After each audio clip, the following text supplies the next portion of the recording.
আসসালামু আলাইকুম। আশা করি সবাই ভালো আছেন। সতর্কীকরণ, এটি শিক্ষণীয় আলোচনা মাত্র। স্টক আমার কোনো বাই সেল নির্দেশ করে না। নিজ দায়িত্বে বাই সেল সম্পন্ন করবেন। পুঁজিবাজার ঝুঁকিপূর্ণ, জেনে শুনে বুঝে বিনিয়োগ করুন।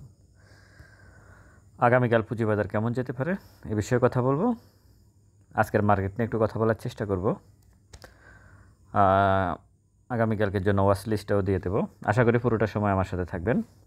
স্টক সাজেশন পোর্টফোলিও ম্যানেজ করার জন্য ডেসক্রিপশন বক্সে নাম্বার দেওয়া আছে, যোগাযোগ করতে পারেন।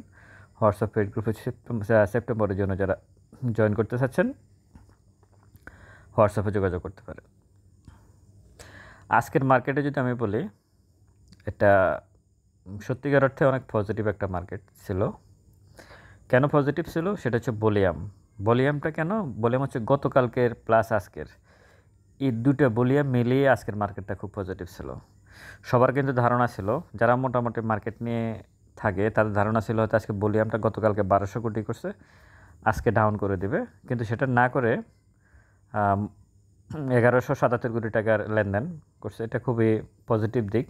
এভাবে যদি এই সপ্তাহ পুরোটাই 1000 কোটি টাকার উপরে থাকে লেনদেন, অবশ্যই মার্কেট পজিটিভ দিক দিয়ে যাবে। আজকের মার্কেটটা টোটালি পজিটিভ ছিল। শেয়ার কি বাড়ছে কি কমছে সেটা অন্য বিষয়। অবশ্যই অনেকগুলো স্টক তো প্রাইস কমে গেছে, 10% কমে গেছে অনেকগুলো স্টকের প্রাইস। ওই যে ফিন্যান্সের ব্যাপার আমি আগেই আসতেছি সে বিষয়ে, ফিন্যান্সের বিষয়ে। এর বাহিরে আমি যদি বলি index positive, BRAC bank, Beacon Pharma, ইসলামী ব্যাংক, সিটি ব্যাংক, এরা ইন্ডেক্স পজিটিভে রাখছে। একটা বিষয় আপনারা মানে টেকনিক্যাল অ্যানালাইসিস ঠিক আছে, কিন্তু অনেক সময় মানে চিন্তাভাবনার উপরও অ্যানালাইসিস করে শেয়ার এন্ট্রি নেওয়া যায়।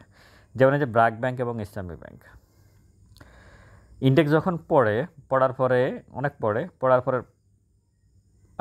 মানে মার্কেট মেকাররা যে কাজটা করে সেটা হচ্ছে ইন্ডেক্স পড়ার সময় তারা জাঙ্ক শেয়ার, লো ফিডের শেয়ারগুলোর প্রাইস অনেক কমিয়ে দেয়, যেগুলো আসলে ইন্ডেক্সের উপর সরাসরি প্রভাব বিস্তার করে না। এরপর যখন বিভিন্ন ঝামেলা তৈরি হয় মার্কেটের নিউজে যে ইন্ডেক্স অনেক কমে গেছে, লেনদেন কমে গেছে, মানে অনেকগুলো ব্যাড নিউজ আছে মার্কেটে শেয়ার বাজার নিয়ে, তখন এরা ব্র্যাক ব্যাংক, ইসলামী ব্যাংক এই টাইপের ইন্ডেক্স মোবার যে কয়েকটা স্টক আছে এদের কিছুটা দাম বাড়িয়ে ওই সমান ইন্ডেক্স বাড়ায় দেয়, যে সমান কমিয়ে অনেকগুলো লো ফিড শেয়ারকে দাম কমিয়ে দেয়, কিন্তু ব্র্যাক ব্যাংক আর ইসলামিক ব্যাংকের একটু প্রাইস বাড়িয়ে দিলে ইন্ডেক্স ওই পরিমাণ বেড়ে যায়। যার কারণে আমরা সবসময় দেখতেছি এখন ইদানিংকালে যে ইন্ডেক্স যতটুকু বাড়ে, লো ফিড শেয়ারের দাম যতটুকু কমে গেছে ঠিক ততটুকু বাড়ে না ইন্ডেক্স অতটুকু পরিমাণ বাড়লেও।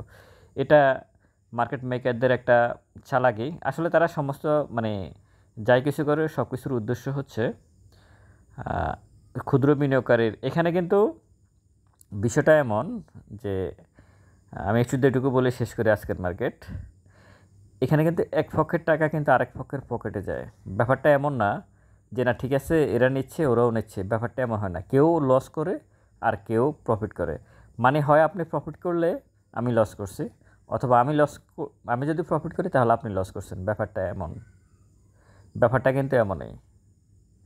তো সুতরাং মার্কেট মেকাররা যে স্টকগুলো নিয়ে প্লে করে তাদের শত কোটি হাজার কোটি টাকা, তার সাথে আসলে আমি আপনি কতটুকু ওই প্লেয়িংয়ের মধ্যে থেকে কতটুকু সাকসেস হব এটা আমাদের চিন্তা ভাবনা করার সময় এসে গেছে। অবশ্যই সময় এসে গেছে, এখন আর আগের দিন নাই, সময় চেঞ্জ হয়ে গেছে।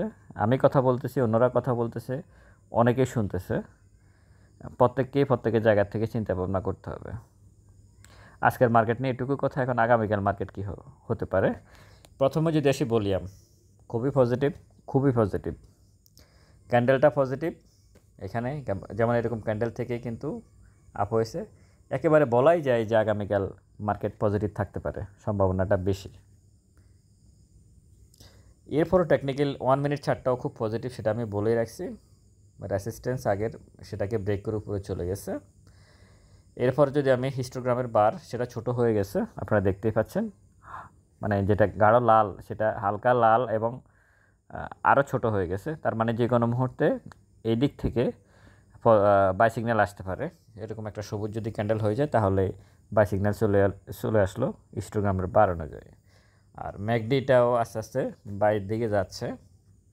RSI 65, মুভিং অ্যাভারেজটা 5384, মুভিং অ্যাভারেজ 14 দিনের উপরে আজকে মার্কেট চলে গেছে। তার মানে মুভিং অ্যাভারেজ অনুযায়ী মার্কেট বাই সিগন্যাল দিল।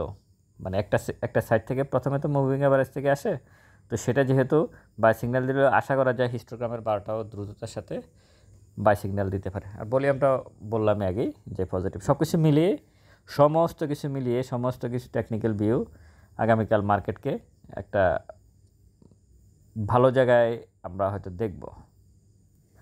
এরপর যে স্টকগুলো নিয়ে আমি কথা বলতে চাচ্ছি, প্রথমে হচ্ছে ইউসিবি ব্যাংক। 9.70 এই মুহূর্তে প্রাইস ইউসিবি ব্যাংকের। লেনদেন হয়েছে 85 লাখ টাকার। এই ব্যাংকটাতে স্মার্ট মানির একটা প্রভাব যে আছে সেটা বোঝাই যাচ্ছে, যদিও পরবর্তীতে পড়ে গেছে। আমরা আপাতত যেহেতু আগে রেসিস্টেন্স এখানে ছিল, এখন যেখানে আছে এখান থেকে আমরা এই জায়গা ধরতে পারি 9.70 থেকে 10.50। এই গ্যাপটাকে আমরা আরও বেশিও হতে পারে, আমার ধারণা হয়তো 11 টাকাও চলে যেতে পারে যখন টানের উপরে আসবে ব্যাংক সেক্টর, খুব সহজ হয়। আর প্রিভিয়াস যে সাপোর্ট জোন সেটাও মোটামুটি পজিটিভ দিকে আছে, যেহেতু ভলিউম কম নিরিবিলি আছে, পজিটিভভাবে চিন্তাভাবনা করা যেতে পারে। এবং এই স্টকটার নেট অপারেটিংটা খুবই ভালো ইউসিবি ব্যাংকের। এবং ব্যাংক সেক্টরের মধ্যে আমি নাম বলতেছি ভিডিও শেষের দিকে, কয়েকটা ব্যাংক যে কোনো মুহূর্তে ব্যাংক সেক্টর একটা পজিটিভ ধারায় ফিরতে পারে। ব্যাংক এবং ফুয়েলটা আজকে একটু ভালো করছে, ব্যাংকও দুই একটা ব্যাংক ভালো করছে, আরও ভালো করার সম্ভাবনা আছে, এটা বোঝাই যাচ্ছে। দ্বিতীয় যে স্টকটা নিয়ে আমি কথা বলতে চাচ্ছি সেটা হচ্ছে স্কয়ার ফার্মা। 223 টাকা এই মুহূর্তে প্রাইস, আসলে 222 থেকে সে ঘুরে গেছে। এখানে যদি কেউ এন্ট্রি নিয়ে থাকে সে খুব ভালো একটা কাজ করছে। এটা 210-এ অনেক দিন ছিল, সেখান থেকে আপ করে উপরে গেছে, ডিভিডেন্ডের সময় চলে আসছে। আস্তে আস্তে এই স্টকগুলো এখন যতটুকু যাওয়ার উপরে যাবে, এটুকু বলা যায়। হ্যাঁ, প্রাইস এখান থেকে কিছু কারেকশন হতেই পারে, অস্বাভাবিক কিছু না। কিন্তু আমরা যদি দেখি সিনারিও যদি দেখি, এখান থেকে একটা প্রাইস, এখান থেকে একটা এখানে পড়ছে, পড়ার পরে গিয়ে সেটা উপরে গেল, তারপরে কিন্তু সে কিন্তু ডাউন ট্রেন্ডে আছে। তা আমার কাছে আজকে যে ক্যান্ডেলটা, এই ক্যান্ডেলটা অবশ্যই বায়াররা এখানে জয়ী হয়েছে। উপরে একটা উইক আছে, এটা একটু দুর্বলতা। ডাউনে যদি এই রেঞ্জে যদি পজিটিভভাবে চিন্তা করা যায় 220-22 এই রেঞ্জে, 222-এর মধ্যে বা 20-এর মধ্যে, হ্যাঁ অবশ্যই আপনাকে অ্যাভারেজের জন্য এখানে আপনি হয়তো এখানে থাকতে পারেন, কিন্তু অ্যাভারেজের জন্য আপনাকে চিন্তাভাবনা করতে হবে অবশ্যই। ভালো স্টক ফার্মাসিউটিক্যাল সেক্টরের মধ্যে। স্কয়ার ফার্মার আরেকটা বিষয় আছে, স্কয়ার ফার্মার যে মালিক উনি কিন্তু সিডিবিএল এর দায়িত্বে আছে, এটা আপনারা জানেন অনেকে। এরপরে যে স্টকটা নিয়ে আমি কথা বলবো সেটা হচ্ছে south east bank. Square Pharma আজকে 8 কোটি 55 লাখ টাকা ভলিউম করছে। অবশ্যই এখানে স্মার্ট মানি যথেষ্ট পরিমাণ আছে। এরপর হচ্ছে সাউথ ইস্ট ব্যাংক, 9.40 এই মুহূর্তে আছে। এখানে আপনারা দেখতেই পাচ্ছেন এই স্টকটা নিয়ে আসার অন্যতম কারণ হচ্ছে সে যখনই ক্যান্ডেল করছে তিনটা, এখান থেকে দুইটা, একটা করছে, আরেকটা বাকি আছে, কমপক্ষে আরেকটা বাকি আছে। তো এখানে যদি 4%, আজকে কত সাউথ ইস্ট ব্যাংক 4-5%-এর মতো বাড়ছে। যদি এটাকে সকালে ধরা যায়, আমি মনে করি মোটামুটি একটা ছোটোখাটো একটা প্রফিট টেক হতে পারে, সম্ভাবনা আছে।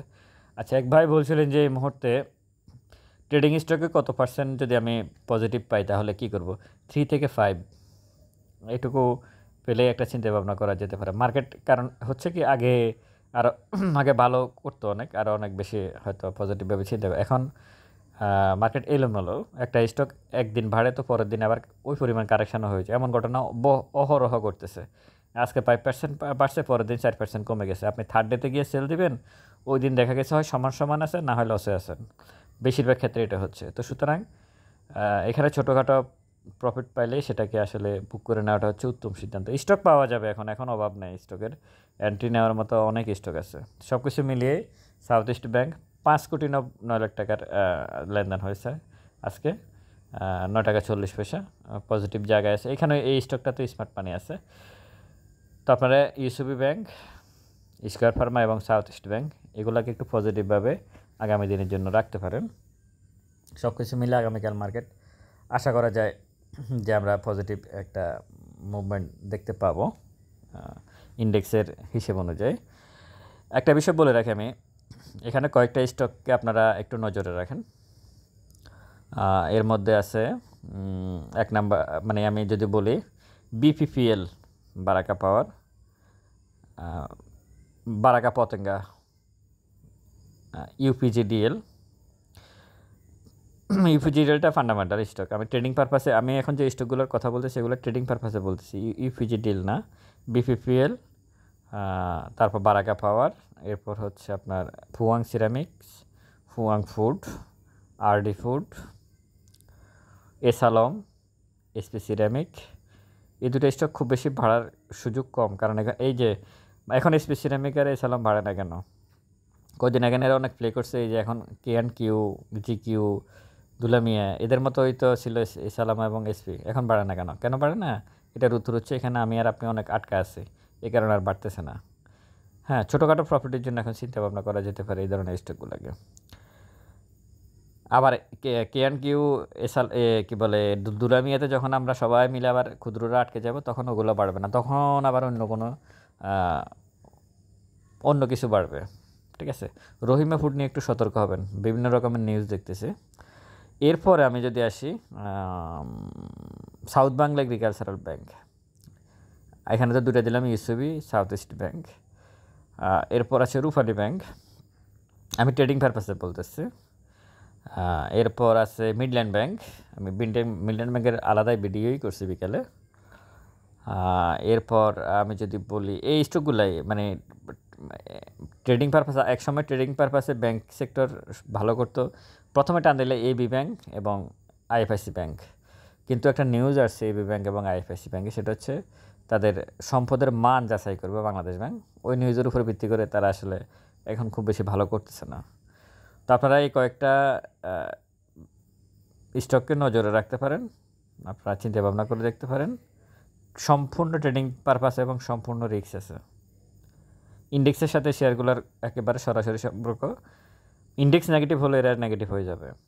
এই কারণে ট্রেডিং স্টকে এন্ট্রি নেওয়ার ক্ষেত্রে ট্রেডিং স্টকের সাপোর্ট জোন খোঁজার প্রয়োজন আছে বলে মনে করে না, আপনাদেরকে খুঁজতে হবে ইন্ডেক্সের সাপোর্ট জোন। এখানে ইন্ডেক্সের সাপোর্ট জোন যদি আপনি এটা ক্যালকুলেশন করতে পারেন যে ইন্ডেক্স এখানে পড়ছে, এর থেকে বাড়বে, এটুকু যদি আপনি হিসেব করে আপনার অ্যানালাইসিসের মধ্যে নিয়ে আসতে পারেন এটুকু, তাহলে কিন্তু আপনি মার্কেটে ট্রেড করে টিকে থাকার একটা স্কোপ তৈরি হতে পারে।